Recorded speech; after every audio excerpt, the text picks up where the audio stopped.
Assalamualaikum warahmatullahi wabarakatuh.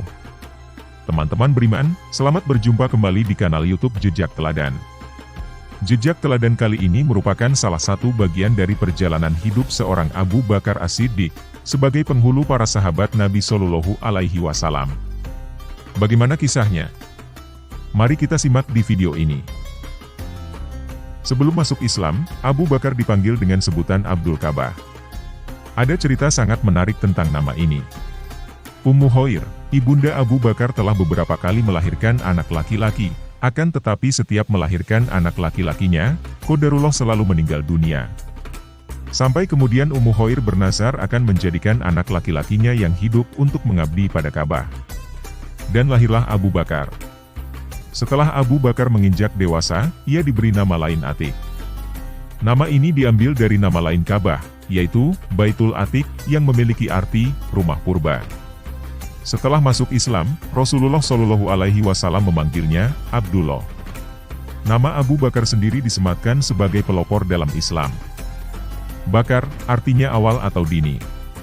Sepeninggal Rasulullah Shallallahu Alaihi Wasallam, kaum muslimin mengangkatnya sebagai khalifah. Tak mengherankan karena semasa Rasulullah Shallallahu Alaihi Wasallam hidup, Abu Bakar telah menjadi orang keduanya Rasulullah Shallallahu Alaihi Wasallam. Bukan tanpa alasan Rasulullah Shallallahu Alaihi Wasallam memilih Abu Bakar menjadi orang kedua setelah beliau. Suatu hari Rasulullah Shallallahu Alaihi Wasallam mengatakan tentang keutamaan Abu Bakar yang sekaligus mertua beliau ini.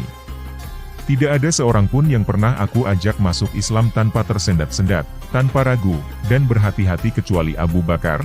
Ia tidak berpikir panjang atau ragu-ragu ketika kusampaikan tentang Islam ini, kata Rasulullah Shallallahu Alaihi Wasallam. Hal ini pula yang menyebabkan Abu Bakar diberi gelar As-Siddiq di belakang namanya.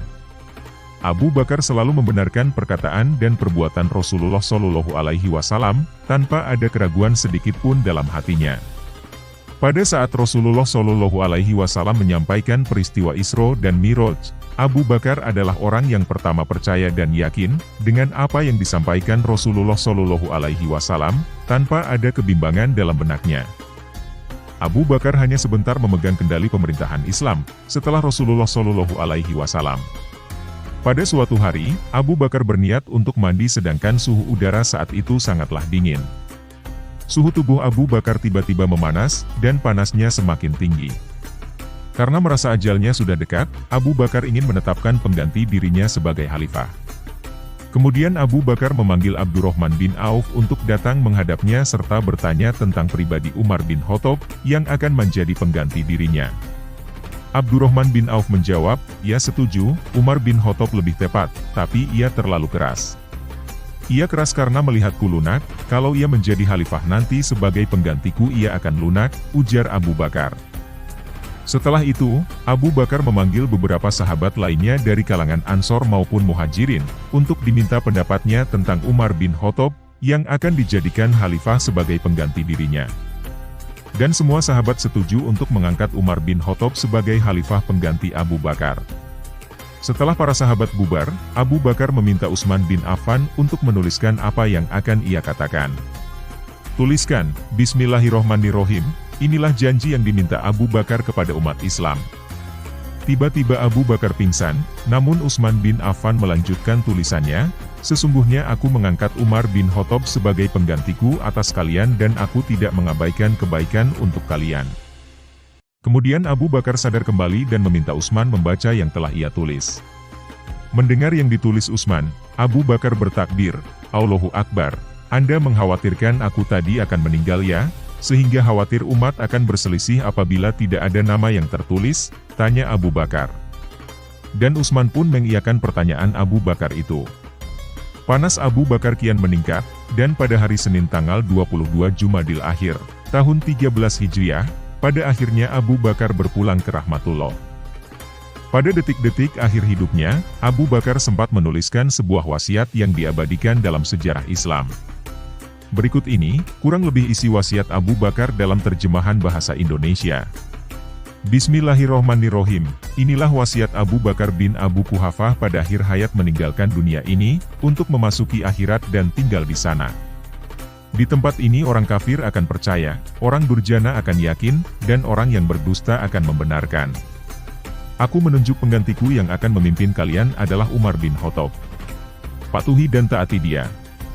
Aku tidak akan mengabaikan segala yang baik sebagai kewajibanku kepada Allah, kepada Rasulullah, kepada agama, kepada diriku dan kepada kamu sekalian. Kalau dia berlaku adil, itulah harapanku, dan itu pula yang kuketahui tentang dia.